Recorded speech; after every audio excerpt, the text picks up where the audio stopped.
სალამი მაყურებელს, დღეს უნდა ვილაპარაკოთ ოკუპაციაზე და როდის მოხდა ის სინამდვილეში და რატო ადიდებენ ქოცები ერეკლე მეფეს. მე ჩემ თავს დეოკუპატორს ვეძახი და ჩემს YouTube-საც ასე ქვია დეოკუპატორის YouTube და ყველა ის, ვინც ჩემი გამომწერია თავს ვთვლით დეოკუპატორებად, ამიტომ გროვდება ამ არხზე ხალხი. და ლევან, დღეს ვილაპარაკოთ იმაზე, რუსული ოკუპაცია მოხდა ერეკლე მეფის დროს, მისი დახმარებით და ლოგიკურია, რომ ქოცები მას ადიდებენ. ვილაპარაკოთ იმაზე, საერთოდ ქონდა თუ არა ერეკლე მეფედ ყოფნის უფლება, ასე ვთქვათ. და მერე ყველაფერი დანარჩენი. კომპლექსური საკითხია, მოდი პატარა კორექტივა შევიტანოთ, მაინც ოკუპაცია ერეკლეს დროს არ მოხდა, ერეკლემ შეამზადა ყველაფერი ამ ოკუპაციისთვის, მაგრამ ფორმალურად, თარიღი ოკუპაციის ეს არის დაწყების. იმიტომ რომ რუსეთმა თანდათანობით დაიწყო ქართლ-კახეთის სამეფოთი და მერე თანდათანობით მიყვა და მე-19 საუკუნის პრაქტიკულად 80-იან წლებში დაასრულა სრულად ბოლოს აფხაზეთის სამთავრო შეიერთა თუ გახსოვთ ეს ამბავი, მაგრამ რა თქმა უნდა ყველაფერი დაიწყო ქართლ-კახეთის სამეფოთი და ერეკლეს მიერ მოწერილი ტრაქტატით. ანუ ეს ფორმალურად ეს პროცესი დაიწყო ამით. ეხლა სანამ უშუალოდ ამ პროცესებზე ვისაუბრებდით და ასე ვთქვათ ისტორიულ წიაღსულებში გავიდოდით, ხო, ძველი ისტორიის, მოდი ცოტა გადავახვიოთ და შედარებით ახალ ისტორიაზე ვილაპარაკოთ. ჩემი ასაკის და უფროსი თაობის ადამიანებს შესანიშნავად ახსოვთ ძალიან დრამატული თბილისში და საქართველოსთვის 1983 წელი. რატო იყო ეს დრამატული? იმიტომ რომ მაშინდელმა საბჭოთა ხელისუფლებამ გადაწყვიტა დიდი ზარზეიმით აღენიშნა გეორგიევსკის ტრაქტატის ხელმოწერის 200 წლის თავი. მიაქციეთ ყურადღება, ეს ძალიან მნიშვნელოვანია. ესე იგი, ფორმალურად სოციალისტური თუ კომუნისტური ხელისუფლება რატომღაც აღნიშნავს ერთი მონარქიული სახელმწიფოს მეორე მონარქიულ სახელმწიფოსთან რაღაცა დაკავშირების წლისთავს. ხო ასეა რა. თან მიაქციეთ ყურადღება. მე რატომ ვამბობ, რომ საბჭოთა კავშირი ეს იყო, რა თქმა უნდა, პროექტი ბოდიში, რა თქმა უნდა, პროექტი რუსული იმპერიული და არ იყო არანაირი კომუნისტური პროექტი. სინამდვილეში. ეს იყო რუსეთის იმპერიის მოდერნიზაციის პროექტი, რომელიც მეტნაკლები წარმატებით გამოუვიდათ რუსებს, რა უნდა ვაღიაროთ. ხო? და ესე იგი 1983 წელს სრულიად ესეთი ფორმალური კომუნისტური იდეოლოგიიდან, ფილოსოფიიდან გამომდინარე, ხო? არ უნდა აღნიშნულიყო ეს არანაირად. იმიტომ რომ ფორმალური კომუნიზმი წინააღმდეგია საერთოდ მონარქიის, წინააღმდეგია იმპერიალიზმის, ხო? წინააღმდეგია იმპერიების მიერ, დიდი იმპერიების მიერ პატარა ერების ჩაგვრის, გადაყლაპვის და ასე შემდეგ, მაგრამ 1983 წელს ეს ყველაფერი დიდი ზარზეიმით აღინიშნებოდა. ამ ზეიმის ნაშთები დღესაც შეიძლება ვნახოთ, მაგალითად საქართველოს ეგრეთ წოდებულ სამხედრო გზაზე, თუ თბილისიდან მივდივართ ჩრდილოეთის, ანუ ყაზბეგის მიმართულებით, გუდაურის შემდეგ აი კობის მონაკვეთზე არის დიდი პანო, რომელიც ქოცებმა აღადგინეს სხვათა შორის. ეს პანო არის მოზაიკური. კი, ტურისტების ერთ-ერთი საყვარელი ადგილი. კი. მაგრამ ხო, კიდევ ერთი ნაშთი არის, ასე ვთქვათ, ეს რომ გაეზავებინათ რაღაცნაირად, ხო? აი რუსულ-ქართული მეგობრობა, ხო, გაეზავებინათ. კიდევ ერთი ესეთი ნაშთი არის წიწამურთან ილია ჭავჭავაძის ძეგლი, რომელიც მაშინ დაიდგა. და ეს ვითომ ასე ვთქვათ, ესე იგი, სიმბოლო იყო იმისა, რომ აი ჩვენი თერგდალეულებიც ხო თერგდალეულები არიან, ხო, იქეთ ჩრდილოეთით მოდიოდნენ და რომ ამ კავშირებს რაღაცა პოზიტივიც ჰქონდათ. მე რატო ნახე, ამაზე ამაზე უცებ ძალიან ხო ერთი წამი, ანუ ეს დაახლოებით იგივენაირი ნიღბის ჩამოხსნა კომუნისტების მიერ, როგორიც გააკეთა ივანიშვილმა შარშან 28 ნოემბერს, როცა თქვა, რომ არ მივდივარ ევროპაში, მივდივარ რუსეთშიო და საბოლოოდ გააცხადა, ხო რისთვისაც მოვიდა. ხო კომუნისტებმაც ეგ აა, გააკეთეს, როცა იყო კიდე იყო აღნიშნეს კიდე 200 ხო წელი.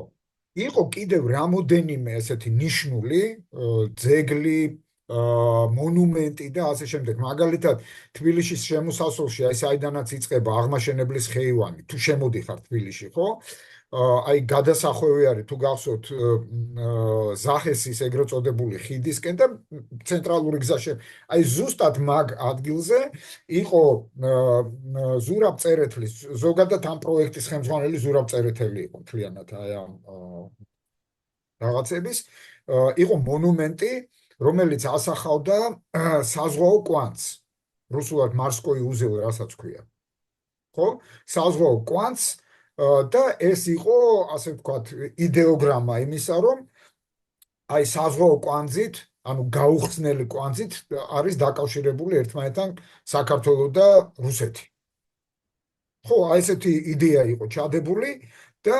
1993 წელს უბრალოდ ქართველების დამოკიდებულება გაგანია საბჭოთა კავშირია თან ბრეჟნევისაც არა უკვე ანდროპოვის წარმოიდგინეთ ხო და აი ეს ამ მონუმენტმა გაძლო სულ რაღაცა ერთი კვირა დაწვეს ღამე ვიღაც პატრიოტულად განწყობილმა ადამიანებმა ბენზინი გადაასხეს ის რაღაც ეს ლითონის და დღეს კონსტრუქცია იმდენს ვერ ვაკეთებთ, რომ მოსკოვის პროსპექტს გადავარქვათ და ორი კვირა პუშკინი ვერ მოვხსნათ. ხო, ორი კვირა ვერ გაძლო კიდევ ერთმა ნიშნულმა ლერმონტოვის ძეგლმა ჯვრის მონასტრის ქვემოთ განთავსებულმა ძეგლმა, რომელიც გადმოაგდეს უბრალოდ და დაამსხვრიეს.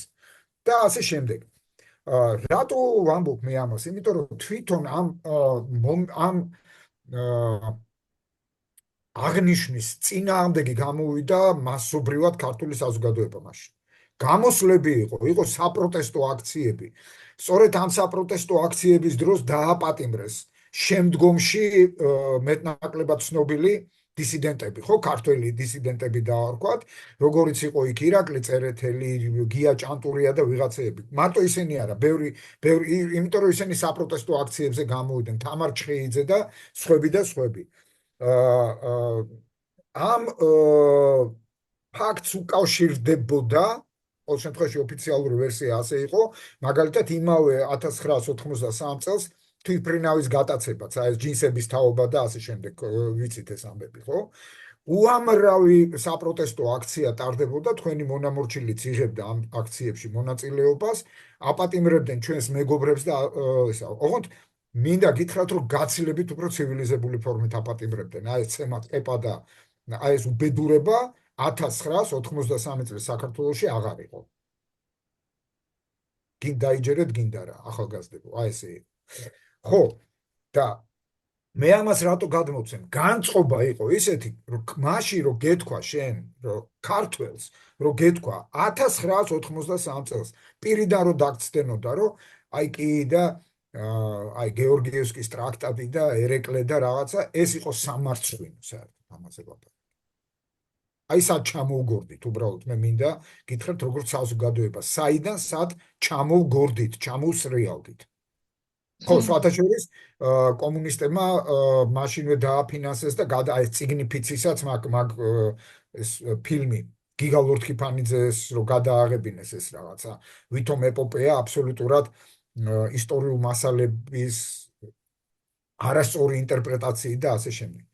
ასე რომ მე ეს 1993 წლის ამბები სპეციალურად მოვიყვანე საიდან სად ჩამოვიდა ჩვენი საზოგადოება, რომელშიც დღეს თურმე ამაზე მსჯელობა შეიძლება ერეკლე მეფის ანტირუსიზმი შემცირდა ჩვენში თუ უბრალოდ ფიზიკურად გვეშინია რაღაცების და შემცირდა და გეტყვით რა არის ამის მიზეზი.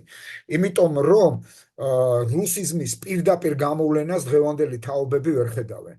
ჩვენ ხედავდით, რაში გამოისახებოდა ეს. სავალდებულო იყო რუსული ენის ცოდნა, მაგალითად. შენ თუ რუსული ენა არ იცოდი, ვერანაირ სახელმწიფო თანამდებობას ვერ დაიკავდი, საერთო ცხოვრებაში წინ ვერ დღეს წავხიბოდი. კერძო სამსახურში ვერ მიხვალ თუ არა, რუსული არა, არა, არის. არა. მაშინ ეს იყო სახელმწიფო ენას რანგში იყო აყვანილი ბატონო ჩემო და ეს პირდაპირ იგრძნობოდა. პირდაპირ თვალსაჩინოდ თბილისში და სხვა დიდ ქალაქებში იდგა რუსული სამხედრო გარნიზონები. ანუ ვიზუალურად შენ ამას ხედავდი ამ ოკუპაციას. დღეს ეს ვიზუალურად პირდაპირ არ ჩანს. და გატანილია თბილისიდან 40 კილომეტრში. არა, არა, მე მესმის შენ რასაც ამბობ, მაგრამ ხო მე შენ ხო გაინტერესებს არა მიზეზი, მეც გიხსნი რა არის მიზეზი, იმიტომ რომ ვიზუალურად და აუდიოვიზუალურად თუ შეიძლება ასე ითქვას, პირდაპირ ამ კონტაქტს ვერ ხედავს დღევანდელი საქართველოს მოსახლეობის უდიდესი ნაწილი.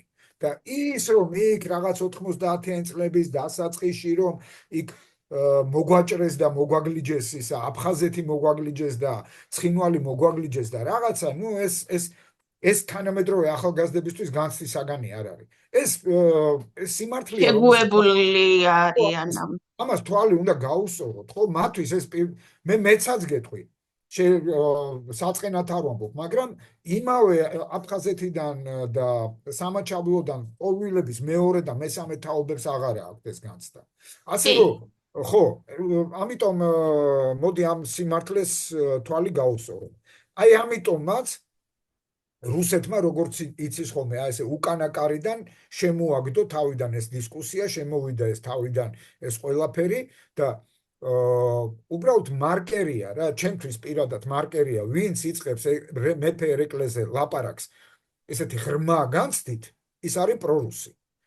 სამწუხაროდ ამ დისკუსიაში შედიან ოპოზიციურად განწყობილი საზოგადოების ნაწილიც, იმიტომ რომ ეშინიათ, რომ არ დაბრალდეთ ისა, რა ქვია, არა პატრიოტიზმი. აი, ქოცებს რა უფლება გაქვთ, რომ ერეკლეზე პოზიტიურად ლაპარაკობთ, ის კაცი ხმალს იქნევდა. ხმალს ვისთვის იქნევდა? საქართველოსთვის იქნევდა?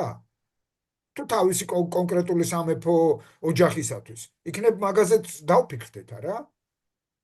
და ეხლა წავიდეთ და გავაანალიზოთ. მე, როგორც ერთი ქართველი, მე არ ვარ ისტორიკოსი, მაგრამ წერა-კითხვა ვიცი და შემიძლია რაღაც შეფასება გავაკეთო. ყველანაირ დამსახურებას ქართველი მონარქების, ხო, და ერეკლესაც თქვათ იქ 1793 წლამდე ჩავთვალოთ, რომ რაღაც დამსახურებები ქონდა. ჩავთვალოთ. ოკეი. რას მოაწერა ხელი 1793 წელს ერეკლე ბაგრატიონი გეორგიევსკის ტრაქტატს, რომლის ტექსტი არსებობს. დაინტერესებულ საზოგადოებას შეუძლია დაგუგლოს და ამოიღებს ამ ტექსტს. სხვათა შორის მიაქციეთ ყურადღება, ქართულ ენაზე ორიგინალი არ არსებობს საქართველოში. ქართულ ენაზე საქართველოში ტექსტის ორიგინალი არ არსებობს. მაგრამ არსებობს, ასე ვთქვათ, ქსელში თქვენ შეგიძლიათ ნახოთ რუსული დოკუმენტი, რომელზეც არის ერეკლეს ხელმოწერა, მათ შორის ერეკლეს ხელმოწერა, ეკატერინესი და ერეკლესი. თავი დავანებოთ იმას, რომ ყველა აკეთებს, აი ესეც არის რუსეთის ჯერ იმპერიის და მერე საბჭოთა პერიოდის მითები, ამ საკითხთან დაკავშირებით, რომ იცით რა, აი თავიდან ტრაქტატი არაფერს ისეთ ცუდს არ ამბობდა, უბრალოდ საგარეო პოლიტიკის შეთანხმებას უკავშირდებოდა რუსეთთან და ასე შემდეგ და ასე შემდეგ რა. არ არის და თუ მხოლოდ საგარეო პოლიტიკის შეთანხმებაზე იყო საუბარი, დავიწყოთ ჯერ შედარებით ისეთი ისა ხო, რატო არის მოთხოვნილი რუსეთის მხრიდან, რომ რუსეთმა უნდა მიცეს ფორმალური თანხმობა იმას, თუ ვინ იქნება შემდგომი მეფე, ანუ მემკვიდრეობაზე. რატო უნდა მიცეს რუსეთმა თანხმობა? თუ მხოლოდ საგარეო პოლიტიკაზეა ლაპარაკი. კითხვა არ უნდა დაიბადოს? რატო? და თუ არ მეცა თანხმობა არც ერთ უფლისწულს, მერე რა ხდება? ეს არ წერია ტრაქტატში, მინდა გითხრათ. მაგრამ ამ ტრაქტატის ყველაზე დიდი ბოროტება, ჩემი აზრით, და რაც წარმოუდგენელია, რომ მაშინდელ მესეურებს ქართლ-კახეთის სამეფოს არ ცოდნოდა და ვერ მიმხვდარიყვნენ რაზეა საუბარი, იმ ფონზე, როდესაც ეს ტრაქტატი იდებოდა რაღაც ერთმორწმუნეობის და ასე ვთქვათ, რელიგიური საფუძველი ჰქონდა, ხო ამას? და ჩვენ ვაპარაკობთ მე-18 საუკუნის მეორე ნახევარზე, როდესაც რელიგია და ეკლესია არის განსაზღვრელი საერთოდ სულიერი ცხოვრების. ეკლესია არის მაშინდელი თეატრიც, მაშინდელი გაზეთიც, მაშინდელი ტელევიზიაც და ყველაფერი ერთად აღებული სახელმწიფო იდეოლოგია. ხო ასე ამაზე დგას და დაფუძნებულია. მათ შორის ეკლესიაზე დგას მონარქიის, ჩვენ შემთხვევაში ბაგრატიონების მონარქიის ლეგიტიმურობაც, ხო? ის მირონცხებული, ღვთით მირონცხებული მეფე და ასე შემდეგ. ანუ თქვენ წარმოიდგინეთ ეს რამხელა მნიშვნელოვანი ღერძია და სწორედ ერეკლე ბაგრატიონმა და მისმა დაჯგუფებამ, მე ასე დავარქმევდი, აი ამით შეფუთა, ხო, რომ აი ჩვენ ერთმორწმუნე, ჩვენ კი არ წავალთ ახლა ვიღაცასთან, სხვასთან, წავალთ აი ერთმორწმუნე რუსეთთან და ასე შემდეგ, იმიტომ რომ ჩვენი რწმენის გადარჩენის გასაღები იქ არის. და ჩვენი ფიზიკური გადარჩენის. ძალიან ხო მე შემახსენე ფიზიკურ გადარჩენაზე უნდა ვილაპარაკო და არ გამოვხსენე. ჩავინიშნე. და რას ვხედავთ? ყველას გირჩევთ საერთოდ შეგიძლიათ სხვა დანარჩენი თუ გაინტერესებთ ბუნებრივია თავიდან ბოლომდე წაიკითხეთ, ძალიან მნიშვნელოვანი დოკუმენტია. მაგრამ ჩემთვის ამ ერთი თავით, რასაც რუსულად იქ მაშინდელი რუსული თქვია არტიკული, ანუ თავებს ქვია პირველი არტიკული, მეორე და ასე შემდეგ. წაიკითხეთ მერვე არტიკული, რომელიც განსაზღვრავს საქართველოს ეკლესიის, კონკრეტულად მცხეთის საპატრიარქოს როლს და პატრიარქის როლს იმ ახალ ურთიერთობებში, რომელიც 1783 წელს, 1801 კი არა, ანექსიის შემდეგ. ესე იგი, 1783 წლიდანვე ხელმოწერიდანვე შედის ძალაში. ამ მუხლის საფუძველზე საქართველოს სამოციქულო ეკლესიამ პრაქტიკულად უარი თქვა ავტოკეფალიაზე. იმიტომ რომ იქ პირდაპირ წერია, რომ ესე იგი მცხეთის პატრიარქი ხდება პატივით მერვე რუსეთის მოსკოვის საპატრიარქოს წმინდა სინოდში. ეს რას ნიშნავს? მერვე გუბერნია. მნიშვნელობით მერვე გუბერნია. ხო, და მის წინ არის იქ რაღაცა ომსკის თუ რომელიღაცა რაღაცის ეგეთი მიტროპოლიტი. ჯერ საერთოდ წარმოიდგინეთ, ხო, როგორ ეს რანაირად და თან იქაც პატივით მერვე ეს ვინც არის ის მოსკოვის საპატრიარქოში პატივით მეორე და ეს შენარჩუნებული იყო ბოლო მომენტამდე, იყო კიევის მიტროპოლიტი.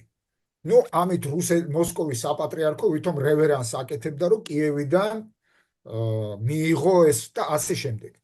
და საქართველოს სამოციქულო ეკლესია, რომელიც ტიპიკონში უძველეს ტიპიკონებში, ტიპიკონი არის ჩამონათვალი პატივის მიხედვით, ხო? იყო მეექვსე და ვის მერე მეექვსე? პირველი რომის საყდარი, ეს ლაპარაკი არის გაყოფამდე, ხო? რომის საყდარი, კონსტანტინოპოლის საყდარი, ალექსანდრიის საყდარი, ანტიოქიის, იერუსალიმის. ეს არის ხუთი უძველესი საპატრიარქო. მეექვსე იყო საქართველოს. მეექვსე იყო მცხეთის საპატრიარქო. და ამაზე ერეკლე ბაგრატიონმა, რომელმაც ფორმალურად თვითონ რჯულის დაცვის საბაბით დადოეს ხელშეკრულება, ხო? თქვა უარი და ანუ სრულიად ქრისტიანულ სამყაროზე თქვა უარი და ქრისტიანულობის საბაბით მიება ნახეთ რამხელა აბსოლუტურ ურდოს. რამხელა ვერაგობაა, ხო? ესე იგი ქრისტიანობის საბაბით უარი გათქმევინეს საკუთარ ავტოკეფალიაზე. ქრისტიანობის დაცვისა. რამხელა ვერაგობაა უბრალოდ ეს. და ეს როგორ შეიძლება ვერ დაენახა, არ დაენახა იმას რა ქვია, ერეკლე ბაგრატიონს და მის გარემოცვას. წარმოუდგენელია. ჩვენ ვერავის ვერ დავაბრალებთ, ხელს ვერ გავიშვებთ. ან გვაქვს ისე წარმოუდგენელ სიბრიყვესთან საქმე და ნუ მე რთულად ეს იგივეა რომ ხოცებს დავარქვათ ბრიყვები, არანაირი სიბრიყვე მან არ არის. ხო. ამიტომ ეს არის ჩვენთვის აი ეს რაც მე დადგა ეს გააზრება, ხო, აი ეს ტექსტი როცა წავიკითხეთ, ეს გააზრება დადგა. აი იმის მერე დამთავრდა ყველანაირი მითები და ეს ისა რა ქვია, შარავანდები ერეკლე ბაგრატიონის შესახებ, რომ ის იყო აუ დიდი მეფე, დიდი ვაჟკაცი, ხმალს იქნევდა, იქ ინგილო ქალმა ქლიავები თუ ლეღვები დააყარა თავზე და აუ და ისა და ხიხი და ხახახა. არაფერი მსგავსი. აი ეს არის ადამიანი, რომელმაც საქართველოს მომავალი დაუკავშირა მისი მეზობლებიდან ყველაზე უფრო ვერ აქვს ცუდს და საშიშს და სასიკვდილო საშიშს საქართველოსთვის. და ჩვენ რაც მერე ვნახეთ, ხო, იმის ანექსიის შემდეგ რაც მოხდა და დღეს უი რუსებმა გაათეთრეს ისა ქართული ტაძრები. რატო გაათეთრეს? ნეტავ. იმიტომ რომ ამის უფლება მიცა. ტრაქტატის საფუძველზე აქვთ უფლება. აქვთ უფლება და რეალურად ჩვენ ავტოკეფალია, ხო? როდის დავიბრუნეთ? ეხლა ვიღაცები იტყვიან, კი, იქ 1917-18 წლებში საქართველოს ეკლესიამ ისევ გამოაცხადა, რომ აღდგა მისი ავტოკეფალია, მაგრამ მოგეხსენებათ კონსტანტინოპოლის საყდარს უნდა დაედასტურებინა ეს და მაშინ არ დაადასტურა კონსტანტინოპოლმა ეს და ესე ქართული ავტოკეფალია თვითგამოცხადებულად ითვლებოდა 1988 წლამდე, როდესაც კონსტანტინოპოლის მაშინდელმა პატრიარქმა თავიდან მიცა საქართველოს ეკლესიას ტომოსი. ანუ ქართული ეკლესია, 60 ქულო ეკლესია თითქმის 200 წლის განმავლობაში იყო გაუქმებული ტრაქტატის საფუძველზე. ვინმე ხელი გადაუგრიხა, ვინმე ასე ვთქვათ დააძალა, არა. რის სანაცვლოდ მაინც რო ვიცოდეთ, ანუ რამეს დაპირდა ეკატერინე და რას გიზამო, ანუ საქართველოს შეგიკრავ ერთ სახელმწიფოდ და შენ დაქსვა მომთავარ მეფედო თუ არა, აბსოლუტურად გაუგებარია სხვათა შორის ამაზე ისტორიული დოკუმენტებში და ვერც პროპაგანდა ვერაფერს ვერ დაინახავთ. ერთადერთი აკვიატებული აქვთ, რომ ეს იყო საქართველოს ფიზიკურ ესე თვითონაც ნახე როგორ მუსლიმებისგან რომ ეს იყო ყველა ცუდ არჩევანს შორის ყველაზე ნაკლებად ცუდი და ფიზიკურად გადავრჩით. აი ამ ფიზიკურ გადარჩენას კიდე დაუბრუნდები აუცილებლად. ხო, და ნახე რა იყო, რა ფონი იყო მაშინ. ფონი იყო შემდეგი. ქართული სამეფო სამთავროებიდან ყველაზე ძლიერი, ყველაზე დიდი მეტნაკლებად, ხო, არის ქართკახეთის სამეფო. რომელიც სხვათა შორის ერეკლეს მამამ ქართლის ტახტი მიიტაცა უკანონოდ. ეს ისე აი ამაზე ხო, ეს აღნიშნული მქონდა. ხო, ქართლის ტახტი ეკუთვნოდათ ქართლის ბაგრატიონებს, კონკრეტულად მუხრან ბატონებს იმ მომენტისათვის, მაგრამ თეიმურაზ მეორემ ერეკლეს მამამ მიიტაცა ეს ტახტი. ნუ ამას თავისი ისტორია აქვს, რომელიც მოდის ჯერ კიდევ აი ეს გიორგი სააკაძე თეიმურაზ პირველის ქართლელების აღმახნული კახელებმა დაბლა ფარცხეს და ეს მთელი ეს ამბები. მაგრამ ფორმალურად ის მას არ ეკუთვნოდა ეს ტახტი და უფრო მეტიც მამამისმაც და მანაც ძალიან აქტიური მონაწილეობა მიიღეს ეგზეკუციებში მუხრან ბატონების წინააღმდეგ. იქ იყო აჯანყების მცდელობა და ზოგს თვალი დათხარეს, ზოგს თავი მოაჭრეს და ასე შემდეგ. როგორც ქოცებმა 2012-ში არაკანონიერად მოიგეს არჩევნები. ოკეი, ეს არის ასე ვთქვათ წინა ისტორია საკითხის, ხო? მაგრამ იქ 1700 გამყიდველები აუცილებლად არაკანონიერად უნდა მოვიდნენ ეს ყველაერად შეუძლებელი. 93 წლისთვის გვაქვს სურათი, ეხლა იქეთ ჯერ ნუწავალთ უფრო სიღრმეში, გვაქვს რა სურათი. როგორც უკვე გითხარით, არის ქართკახეთის სამეფო, რომელიც ტერიტორიულად დღევანდელ ქართლსა და დღევანდელ კახეთზე გაცილებით დიდია. რატო? იმიტომ რომ იქ საინგილოსაც მოიცავს, ასევე მოიცავს დღევანდელ ლორეს, აი ეს სომხეთთან მიმდებარე ტერიტორიას და ასე ვთქვათ, აქვს პროტექტორატი განჯაზე, განჯის სახანოზე და ერევნის სახანოზე. არის იმერეთის სამეფო, რომელშიც არის სოლომონ პირველი და რომელიც გამოდის საქართველოს ქართული სამეფო სამთავროების გაერთიანების იდეით ეს ადამიანი. ეს საკითხი რომ ასე ვთქვათ წინ წაწიოს ის ასე ვთქვათ ცდილობს რომ დაუმოყრდეს ერეკლეს ოჯახს ამ დამოყრების შედეგად ჩდება საქართველოს უკანასკნელი მეფე სოლომონ მეორე აი ეს რომელიც ჩაფიქრებული იყო ეს მაშინ ჯერ კიდევ ასე ვთქვათ პროექტში მყოფი ახალგაზრდა ხო ის ჩაფიქრებული იყო რომ ამ დინასტიური ქორწინების შედეგად ორივე ტახტს ის უნდა გამოეცხადებინა მემკვიდრედ და ასე ვთქვათ ასე მოხდარიყო გაერთიანება იმერეთის ბაგრატიონების და ესა ხო მაგრამ სამწუხაროდ ბოლო ასე ვთქვათ ერეკლემ მერე ამაზე უარი თქვა გამოცხადებაზე იმიტომ რომ მემკვიდრედ დაასახელა გიორგი მე-12 და პროექტი ჩაიშალა. იქვე მინდა გითხრათ რომ ამ პროექტზე მზად იყვნენ და პრაქტიკულად იყო ესეც სოლომონის დამსახურება იყო უკვე შექმნილი ქართულ სამეფო სამთავროთა კონფედერაცია. მაშინ სიტყვა კონფედერაცია არ არსებობდა, მაგრამ ყველა ქართულმა სამეფო სამთავრომ იქ ურთიერთ დახმარების და რაღაც ეს ხელშეკრულება, რომელშიც ყველა მოაწერა ხელი და იქ თქვენ ნახავთ აფხაზეთის მთავრის ხელმოწერასაც, სამეგრელოს დადიანის ხელმოწერასაც, გურიელის ხელმოწერასაც და ყველა ხელმოწერა არის. ანუ პროცესი მიდიოდა პოზიტიურად. მიხდით ხო ასე ვთქვათ, ეს ყველა გრძნობდა უკვე მე-18 საუკუნის ბოლოსკენ როგორც იქნა ქართულმა ამ მეფე-მთავრებმა მიხდნენ რომ ეს ფეოდალური დაქუცმაცებულობა რომელიც დაიწყო იქ თემურლენგის ლაშქრობების შემდეგ საქართველოში უღუპავს ამ ქვეყანას დამოუკიდებლად ვერც ერთი ვერაფერს ვერ ახერხებს და იყო ეს მოძრაობა და რადგან ერეკლე იყო ყველაზე უფრო დიდი და ძლიერი სამეფო სამთავროს ხელმძღვანელი იყო ეს მიმართება რომ აი ამ კონფედერაციის ხელმძღვანელი ის ყოფილიყო ეს პროექტიც სადღაც გაფრინდა.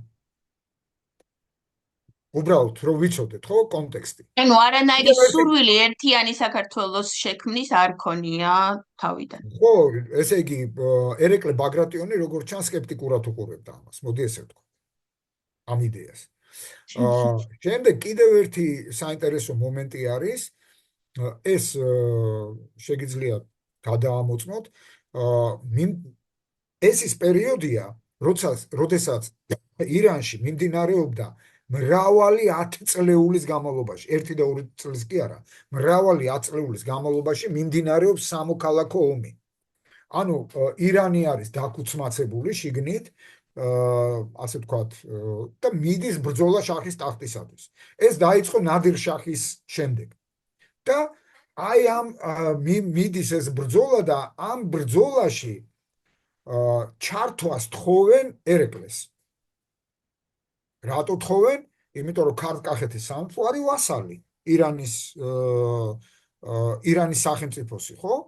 და მას რამდენჯერმე მოწვევაც კი ჰქონდა იმაზე, რომ მისულიყო როგორც იმ პერიოდში წარმოიდგინე, რომ ქართლ-კახეთის სამეფო იყო ყველაზე უფრო ძლიერი ადმინისტრაციული ერთეული იმ დაქუცმაცებულ ირანში და ერეკლეს ხო რამდენჯერმე თხოვეს და ერეკლემ უარი თქვა იმ მოტივით, რომ მას უფრო დასავლეთისკენ ვითომ მიუწევდა გული, თუმცა ეს დასავლეთის მაგ დასავლეთზე სრული უარი თქვა თავისივე ვერაფერი ვერ მოხდა იმ მიმართულებით ყოველ შემთხვევაში ან ძალისხმევა დააკლეს ან ევროპა მაშინაც ვერ მოიცალა ჩვენთვის და მოკლედ მოხდა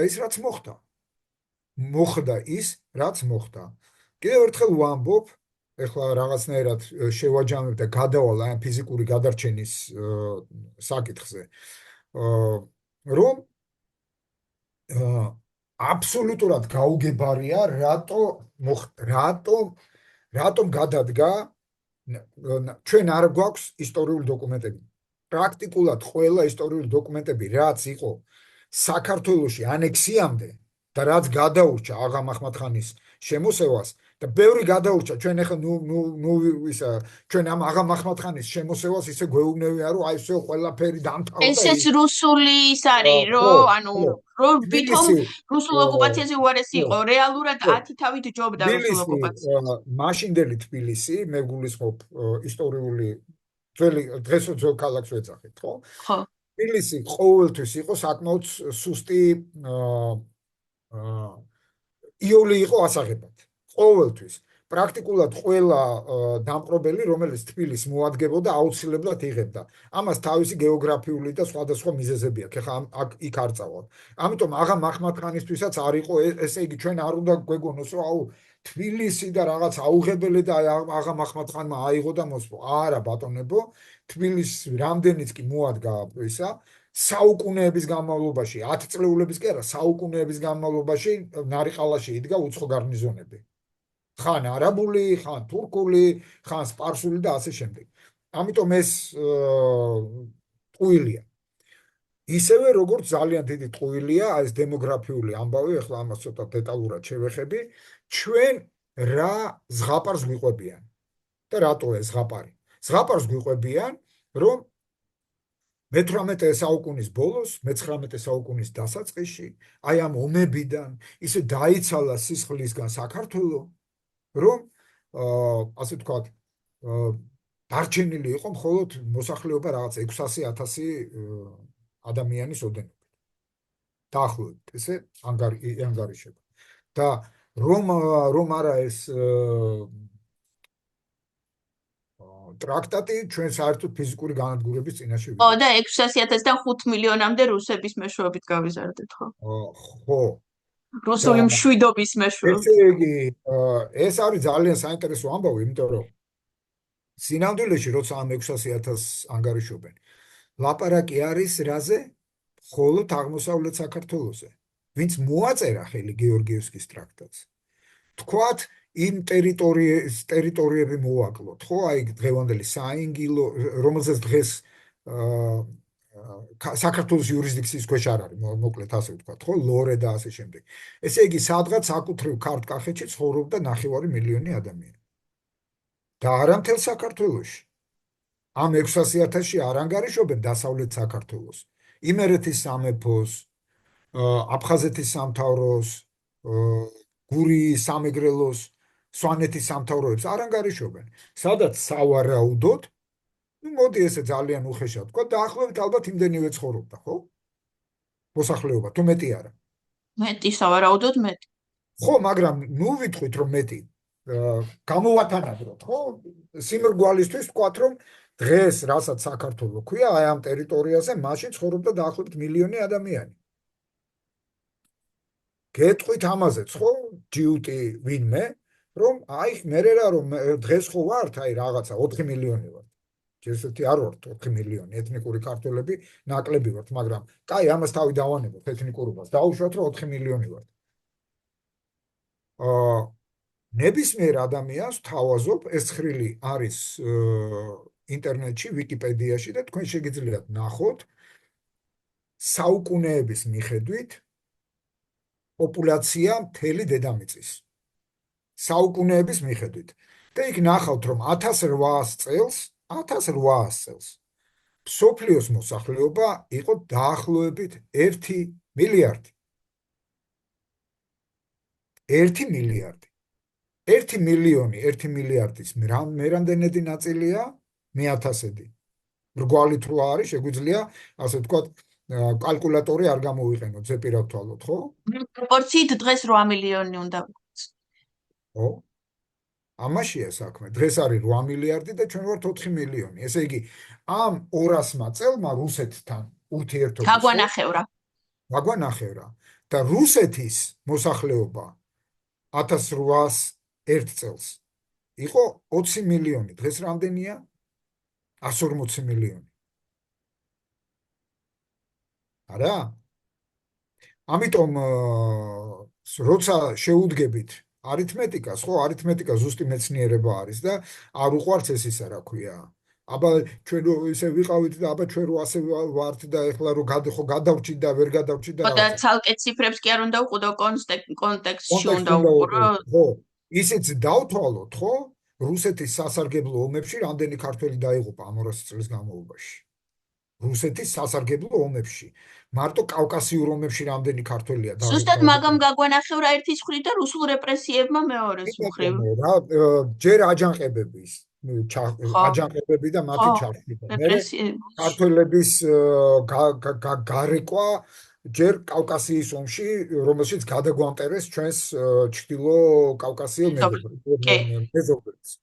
მე ქართველების მონაწილეობა ყველანაირი ტიპის ჯერ მარტო ამ პერიოდში მე-19 საუკუნეში რუსეთს თურქეთთან ჰქონდა თუ არ ვცდები 8, 9 თუ 10 ომი, რომელშიც ყველაში ქართველებს მიაღებიეს მონაწილეობა. ყველა სამხედრო ექსპედიცია, რომელიც მიმდინარეობდა გნებავთ ევროპის ტერიტორიაზე და ასე შემდეგ. მე რომ მოქონდა ჩვენ თავი ეს რატოა თავმოსაწონი არ ვიცი, მაგრამ აი პირველი მსოფლიო ომის დროს რამდენი გენერალი ყავდა, რამდენი პოლკოვნიკი ყავდა ქართველებს, ხო? რატო? რატო ყავდა? მიგვათრევდნენ. იმიტომ რომ მთელი ქართული ელიტა იყო ასე გარეკილი იყო ცხვარივით იმაში, იმიტომ რომ სხვა შანს არ გიტოვებდნენ, ასე თქვა, შენი ნიჭის გამოვლენის. ესე იყო სამწუხაროდ. ერთადერთი ასპარეზი, სადაც ეთნიკურ უმცირესობას, მათ შორის ქართველებსაც, ჰქონდათ მეტნაკლებად, ასე თქვა, თავისი ნიჭის გამოვლენის შესაძლებლობა, ეს იყო სამხედრო ასპარეზი. სხვაგან შენ არ გაძლევდნენ ესეთ გასახანს. ქართველი მე-19 საუკუნის ქართველი ბიზნესმენი და მე-20-ს დასაწყისის ქართველი ბიზნესმენები არიან გამონაკლისი და არა წესი. საერთო წესიდან. გამონაკლისები არიან სამწუხაროდ. ან ბიზნესმენები მაგ ბიზნესაც კიდე ბიზნესის რატო ძლივს დაარქმევ. მე მაგას ვამბობ, ხელშეწყობა რო ყოფილიყო, ხო, რატო უნდა დაჭირებოდა ილია ჭავჭავაძე საადგილმამულო ბანკის დაფუძნება? აი რაში უნდა დაჭირებოდა, რო ყოფილიყო მაგალითად ეთნიკური უმცირესობების მიმართ ნდობა, რომ მაგალითად ჩვეულებრივი რუსული ბანკიდან გაგეტანა კრედიტი და დაგეწყო საქმე, ხო? არ იძლეოდნენ ამის საშუალებას, არა? ასე რომ ასე რომ ერეკლეს დიდება არის სრულიად რუსული პიარ მანქანა. რა თქმა უნდა, რა თქმა უნდა და მთელი ეს ნარატივი, რომელიც მომდინარეობს და არ თავდება და ჩვენ ბოლო იმაში ვატყობთ, რომ ძლიერდება, ხო, ბოლო წლებში. ნუ გასაგები მიზეზების გამო ესენი რუსები არიან და ცხადია რუსულ ნარატივებს. კი, და ანუ ამით იმართლებენ თავს, მარტო ჩვენ კი არ ვიყავით აი ასე ჩვენი დიდი მეფეებიც ასეთები იყვნენ. ხო, უბრალოდ მაგაში მართლა ცოტა იჭრებიან, იმიტომ რომ ერეკლე შეიძლება ბევრი რამე დააბრალო, მაგრამ პირაცი იმამაცეს ვერ დაუკარგავ. ნუ ის არისო რა. ვიღაცის კი, აბა ომი გინდა ნამდვილად არის. ომი გინდაც, ხო, არ ამბობდა. სხვა საქმეა, რამდენად პროდუქტიული იყო ეს ომები საქართველოსთვის, მაგრამ ნუ მას პირადი სიმამაცე ჰქონდა ნამდვილად. ეხლა მაგას ვერ დაუკარგავ. ასე ვთქვათ, ბრონირებული შუშის უკან არ დადგებოდა არავითარ შემთხვევაში. ხო, ამისი უამრავი ისტორიული ფაქტი და დადასტურება არსებობს, რომ ის თვითონ უძღვებოდა არმიას წინ და ეს კოხტა ბელადის ეპიზოდი და უამრავი სხვა ასეთი ეპიზოდი არის. ასე რომ მოდი აი შევეცადოთ, რომ ობიექტურად შევაფასოთ. მათ შორის ეს პერსონაჟი უდაოდ ძალიან მნიშვნელოვანი. ოღონდ ჩემთვის მნიშვნელოვანი მინუს ნიშნით. მინუსის ნიშნით. რა თქმა უნდა, მინუს ნიშნით. აქ ორი აზრი არ არის, იმიტომ რომ ნებისმიერი მართველის ეფექტურობა და ისტორიულობა უნდა შეფასდეს, რა მემკვიდრეობა დატოვა, ხო? და ამ კაცმა მემკვიდრეობა დატოვა, რომლისგანაც თავს ვერ ვახცევთ მე-3 საუკუნეა, ვერ გამოუძვერით ამ უბედურებიდან, რა. მე-3 საუკუნეა ვერ გამოუძვერით ამ უბედურებიდან. გაიხედეთ, ჩვენ რო გვეუბნებია რაღაცა ალტერნატივებზე და იმებზე. გაიხედეთ იმის, რა ქვია, სადა ოსმალეთის იმპერია და მის ქვეშ მყოფი სახელმწიფოები. ერები. ზოგი ევროკავშირშია, ზოგი ნატოში და ზოგი ორივეში ერთად. ხო, ასეა რა. ჩვენ სად ვართ? არა და ეს რუსის უკანასო. ეს ერთ-ერთი ის იყო, ხო, ჩვენი ესე რა ქვია, ბუა, ხო, აი ეს ოსმალები და ესა და ესა და რა იქნებოდა სანამ მაშინ იქამდე არ მივიდა საკითხი, რომ მთელი მსოფლიო გახდა იძულებული, რომ შეკრულიყო რუსეთის წინააღმდეგ, ჩვენი საკუთარი ძალებით ეს რაღაცა 3 წლით, მიშას 9 წლით, აი ესეთი პერიოდულობით თუ ამოყავით და ჩავისუნთქეთ, ისევ საბოლოოდ ვერ გამოვდივართ და საბოლოოდ ვერ მაინც იმაზე ვართ გამოდივართ. დამოკიდებული, როგორ ლაგდება მსოფლიო პოლიტიკა. სამწუხაროდ საკუთარ თავზე ნაკლებად ვართ დამოკიდებული სამწუხაროდ ეს ხაზგასმით ვამბობ. მე ამას ძალიან დიდი გულისტკივილით ვამბობ, იმიტომ რომ მოცემულ მომენტში, ხაზს უსვა მოცემულ მომენტში, ჩვენ არ ვიცით რა იქნება ხვალ და ზეგ. ეხლა ვანგა და მარჩიელი არც ერთი არ ვართ, ხო? მაგრამ მოცემულ მომენტში სამწუხაროდ გარე მხარდაჭერის გარეშე აქ რაღაცა პროცესის სერიოზულად მოტრიალება წარმოუდგენელია. ან რუსეთის სტრატეგიული მარცხის გარეშე. როგორც ნუ ჩვენ ეს ერთი სამწუხარო გამოცდილება გვაქვს, ხო? ანუ საქართველოს ამოსუნთქვის საშუალება ეძლეოდა, როცა რუსეთი სტრატეგიულ მარცხს განიცდიდა. აი, ამოსუნთქვის პატარა ჟანგბადის პატარა ეს ჩაგეყლაპა რა. და იქაც რამდენი წვალება და სისხლი და უბედურება, ხო? არ ვიცი. ერთი სიტყვით აი ეს იყო დღეს ჩემი სათქმელი შენთან და თუ გაქვს შეკითხვები შეგიძლია დამისვა. შეკითხვები არ მაქვს, უბრალოდ მთლად იმასაც არ ვემხრობი, რომ მხოლოდ გარე ფაქტორებზე, იმიტომ რომ საბჭოთა კავშირის დანგრევაში მარტო რეიგანი არა, ჩვენ შიგნით რასაც ვაკეთებდით, ამასაც ძალიან დიდი მნიშვნელობა ჰქონდა და მე ვთვლი, რომ უფრო საქართველოს დაანგრია და ჩვენმა ეროვნულმა მოძრაობამ საბჭოთა კავშირი და მას დაეხმარა გარე რაღაცები. მაინც ბირთვს ჩვენში ვხედავ იმ მომენტში. ახლაც ბირთვი, ნახე, მე ვთვლი რუსეთის დაღმასვლის დაწყებას 2008 წელს, მიუხედავად იმისა, რომ ჩვენ ძალიან ცუდად მოგვექცნენ. მე ისე გათავხედდა რუსეთი, რომ საბოლოოდ იქითკენ მიდის, რომ უნდა წაშალონ. და ანუ იმ ჩვენ 2008 წლის სიძლიერემ და სიმამაცემ მიგვიყვანა საბოლოო ჯამში იქითკენ, რომ 30 წლისკენ, 20-30-ისკენ რუსეთი ბევრად უფრო უარეს მდგომარეობაში იქნება, ვიდრე ოდესმე ყოფილა. ამიტომ ხლად ესე არ არის. უბრალოდ აი ამას ანუ ავანთებთ რაღაცა კოცონს, მე ძალიან გვიჭირს და იმ ჩვენანთებულ კოცონზე უკვე მოდის გარე სამყარო. არ ვიცი, არა, მე იმ შეფასებაში ვერ დაგეთანხმები, ჩემი ღრმა რწმენით, გასული საუკუნის 80-იან წლებში რომ არა ძალიან თანმიმდევრული და ხისტი პოლიტიკა ამერიკის მაშინდელი ადმინისტრაციისა, საბჭოთა კავშირის ფორმით რუსეთის იმპერია შეეძლო კიდევ ძალიან დიდი ხანი ეარსება. და გარწმუნებ. ხო, ანუ ეს ტანდემი იყო, ანუ ჩვენ და ამერიკა, მაგრამ თვითონ ნაპერწკალს, რომელმაც ცეცხლი დაანთო, მე მაგ ნაპერწკალს ჩვენში ვხედავ. არა, ნაპერწკალი იყო, არა. ნაპერწკალი იყო რონალდ რეიგანის ისტორიული სიტყვა 1993 წელს, როცა მან რუსეთს დაარქვა თავისი სახელი. რომ ის არის ბოროტების იმპერია.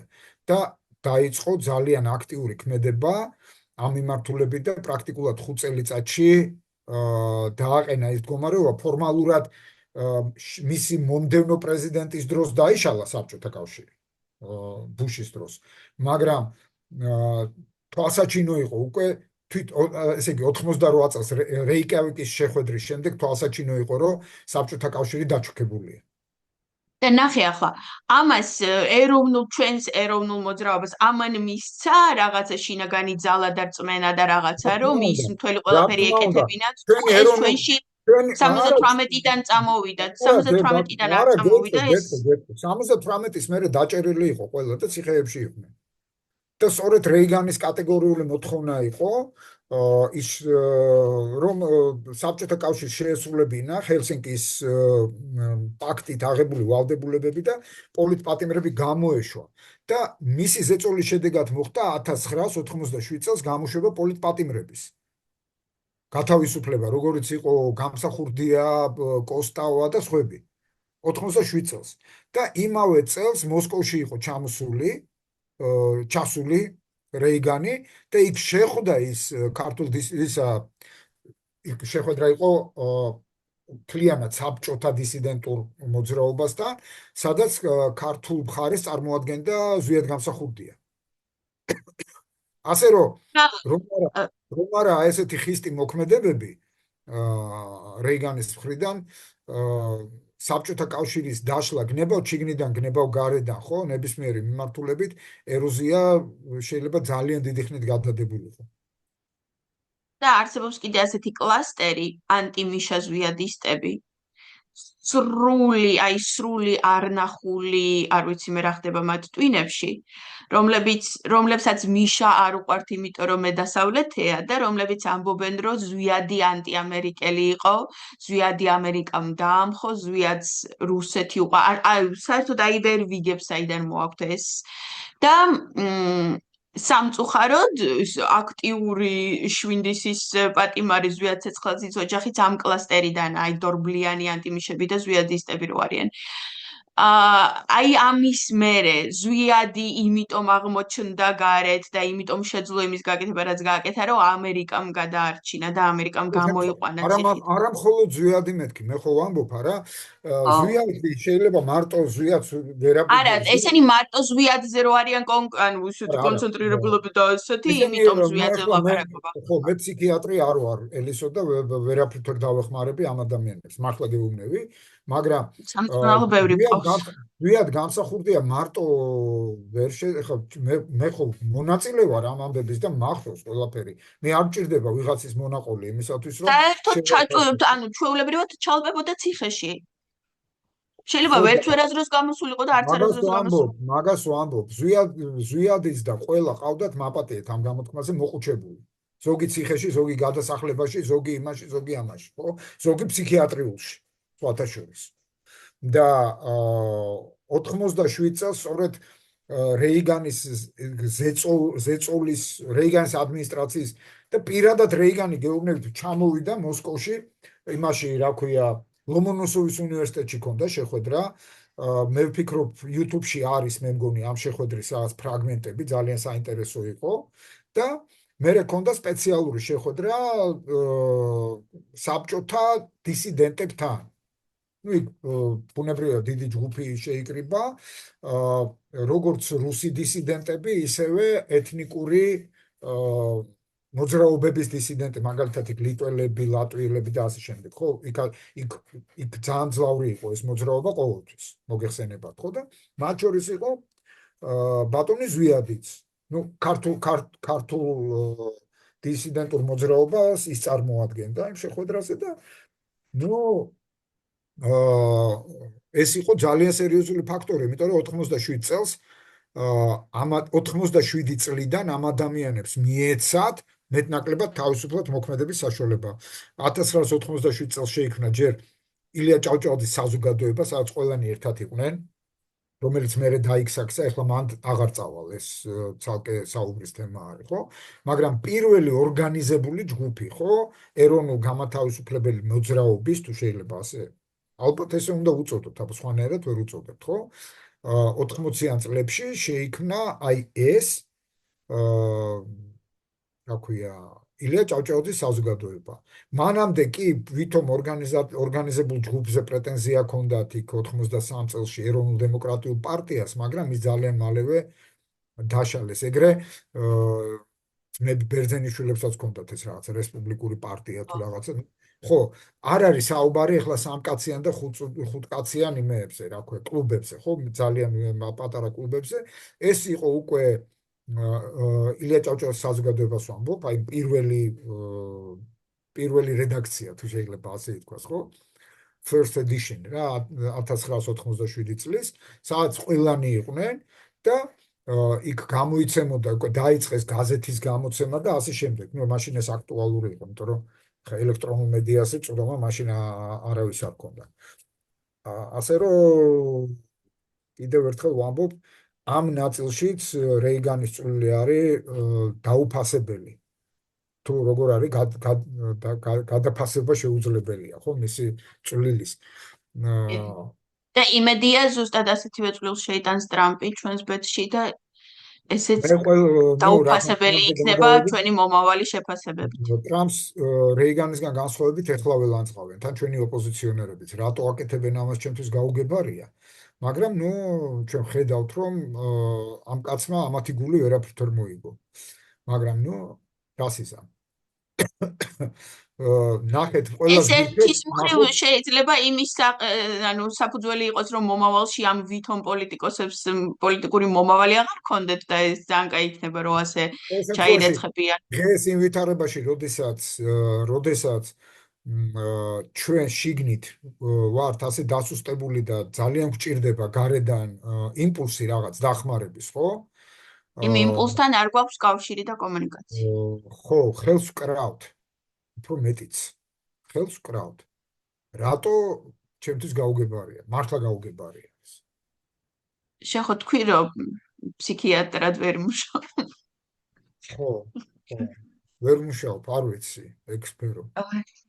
ხო, გაუგებარია. მადლობა დიდი. ჩვენ ანუ აქამდე მარტო რუსულად ვიკრიბებოდით სალაპარაკოდ, მაგრამ ჩვენს პირველ ქართულ ვიდეოს აქვს ძალიან ბევრი ნახვა, თითქმის 5,000-მდე ავიდა. მე გადავამოწმე თორნიკეს არხზე, არ ყოფილა არასდროს ამდენი ნახვა თორნიკესთან ეთერების, ამიტომ გამოდის, რომ ჩემს მოყურებელს ძალიან მოწონხარ და ქართულად მოსაუბრე ბევრად უფრო მოწონხარ. და ალბათ ქართულით შემოვიტანოთ და რაღაცა პერიოდულობით ქართულადაც ვისაუბროთ და არა მარტო რუსულად. კი ბატონო. დიდი მადლობა და მომავალ შეხვედრამდე. ნახვამდის.